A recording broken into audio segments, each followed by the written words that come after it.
Hey up my ducks, it's another sunny day here in Derbyshire. First, can I say I'm really chuffed with the response of my first video. Thanks for coming back and watching again, it's much appreciated. I hope to grow this channel and do other videos that aren't just Tern GSD related. I hope to shoot some videos about the local cycling here in Derbyshire and the infrastructure around it. My wife says I'm just the right amount of boring for YouTube, so I guess I'll take that as a sort of compliment and roll with it really. It's been about a year since I changed the chain on my bike and it's definitely stretched. I've measured it with a chain measurement tool, so now's the time to switch that. I guess for most Tern GSD users, replacing the chain is something you'd rather have a bike shop do, and yeah, that's totally understandable. It is a bit harder than doing a normal bike, but my previous job I was a bike mechanic, so this is something I can do, and I'd rather have the bike off the road for as little time as possible, so I'm going to do it myself. So what I'm going to do is I'm going to turn the bike actually upside down. It's perfectly safe to do as long as you make sure you don't damage anything on the handlebars. I have some of that foam flooring here, so I'm going to put that down, turn the bike upside down, and then I'll be able to access all of the back wheel compartment quite easily. Let's start by putting it in the highest gear. That releases the chain tension, makes it easier to get the wheel off because you've got no chain tension holding you back there. The first thing I need to do is, obviously the storm box kind of can get in the way a little bit when I'm servicing it, so I'm just going to take the straps off the bottom here to get to my rear axle. So on the Tern GSD, here we have, this is an S10 chain and derailleur version, and you've got a through axle here, and you've got these Cyclic wide decks with these are the sort of newer generation of Cyclic wide decks that have a little gap here to allow you to get this out. You still have to kind of lift, when you unscrew this, you still have to kind of lift it a little bit.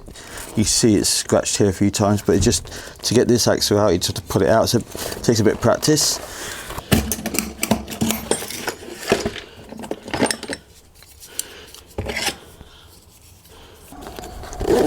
I think the best way of doing this is strapping this out of the way completely. Just fold it. I'm just folding it up. I've just got these straps. Let's find somewhere to strap it to.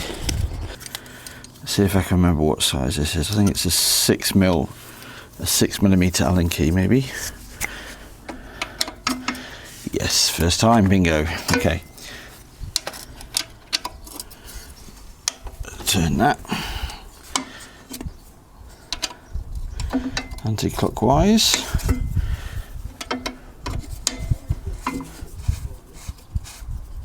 Oh, one thing to note as well, on the derailleur you've got a clutch. I'll try and insert some photos or video of that. So on this Shimano Dior Shadow derailleur, it has a clutch mechanism. So I'm just on the derailleur itself, I'm releasing that clutch. If you release the clutch, then the derailleur arm can move a lot freer, so it's a lot easier to manoeuvre the chain out of the way. Before I take the wheel off, I've done that. So I'm just loosening this axle, nice and loose. So you can see it's coming out here, but I kind of have to press this Cyclic wide deck down and then kind of pull the axle up slightly to get it out. And there you go, through axle out. So the wheel can technically be released from the back now. When you've got a flat bar on the clubhouse, it's easy to doing this is quite easy because you can just put the bike on its rear, and it gives you a lot of access to do this. I've got the extension on the clubhouse to allow for more room, which is generally for baby seats, to allow more room for baby seats. But I've got older children, 11 and 8, so I have it on there just to give me a bit more space for them. But it means that I can't tip the bike up on end at the moment, so I'm going to kind of tip the bike onto its side and get the wheel off that way, which it won't damage the bike or anything like that. You know, you've got the clubhouse protecting the side of the bike, so I'm going to tip it onto this side, onto its left side. Let me do that now. So the bike's lying down. It will be fine like that. just to show you that clutch I was talking about. So here's the clutch. It was on like that, so you see the arm is very stiff to allow so you don't get too much chain bounce. But now if I release it, it's a lot looser. So it's going to be a lot easier for me to loosen the chain, move the derailleur around to get this wheel off. Now I've loosened it. But when I eventually put the bike back together, I'm going to put that back on, because I live in a bumpy sort of hilly area, so it makes sure you don't get too much chain bounce when you're riding. But for now I don't need it, so I've just loosened it. Okay, so I'm just going to pull the derailleur out the way and pull the wheel out that way.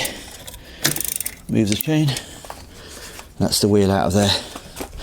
Going to assess this cassette here and have a look to see if any of the teeth are worn, chipped, if I can get away with reusing the cassette, or whether I need to replace it. But if we're going to reuse it, I'm going to give it a good clean, get some degreaser in there and clean it all off, clean the wheel off, give the rotor a clean as well, the brake rotor, and just check I'm going to check there's no play in the axle here, which there isn't. I'm going to check that the wheel's true, there's no loose spokes.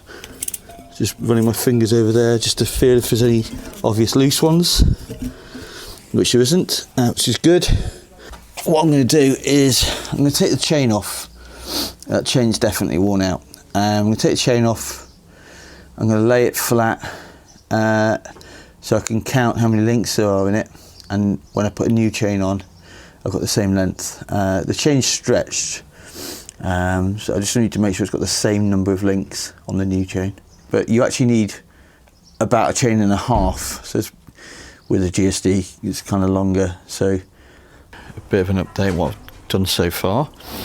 I've taken the derailleur jockey wheels off and the other side, the hanger, and just clean those up in my sink. They're all cleaned up, and I've re-lubed those. And I'm going to wash out all of this cavity here where the back wheel was.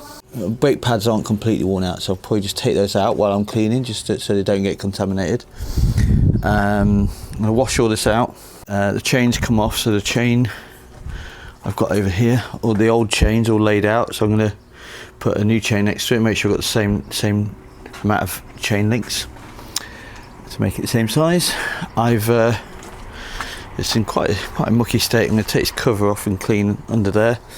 I've taken this off just so I can access the chain ring. I'm going to clean up the chain ring, hopefully not have to take it off to clean it. Tighten up all the bolts on everything, make sure everything's back together. I only recently put a new derailleur cable on there, so that should be fine.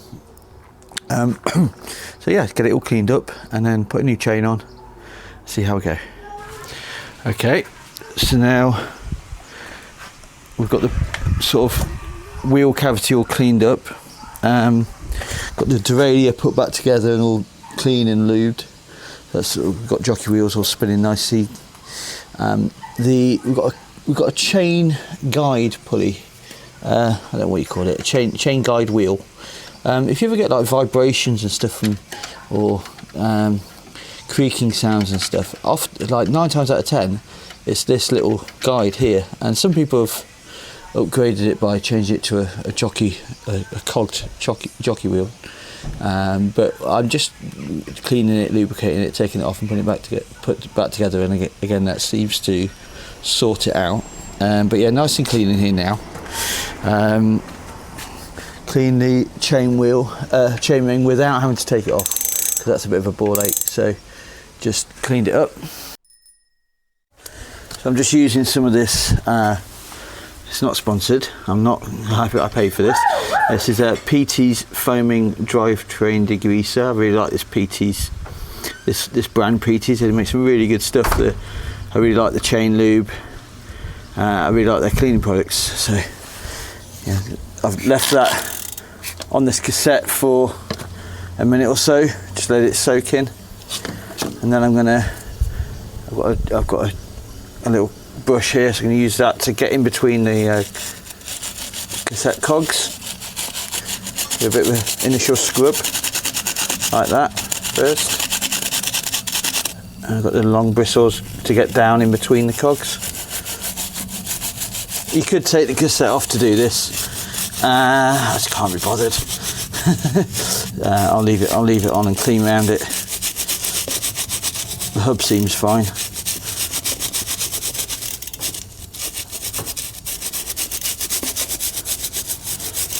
And you know, in no way is this video an instructional video. This is, I would say that I'm a bit of an amateur mechanic. But you know, these kind of jobs, taking cassettes off, cleaning, taking wheels off, cleaning cassettes, that kind of thing. It's not advanced bike mechanics really. Good to learn. If you've got a chain and derailleur bike, it's good to learn how to do this actually yourself, rather than having to, you know, take it to a bike shop to have it for a few days. Just do it yourself. Save yourself some money on labour if you can. Always recommend though, with a bike like a Tern GSD, taking it once a year to the retailer ideally the original retailer you bought it from. Or a local bike shop that specialises in electric bikes or electric cargo bikes even, because they're going to really be the best at servicing it. But yeah, once a year for electric bikes with Bosch motors, generally we say, is how often you need to get it sort of serviced. I mean, doing this, I'm going to get the disc rotor all covered in oil and grease, but I'm going to clean it off with some disc brake cleaner. You could use alcohol, you know, isopropyl alcohol, clean it. I've got some disc brake cleaner that I'll use, and I'll wipe the rotor carefully with a cloth, a clean, brand new cloth, or some paper towel. Never use a pressure washer this close to these components, because you drive all the grease out and you can damage your hub. Just a normal hose pipe's fine.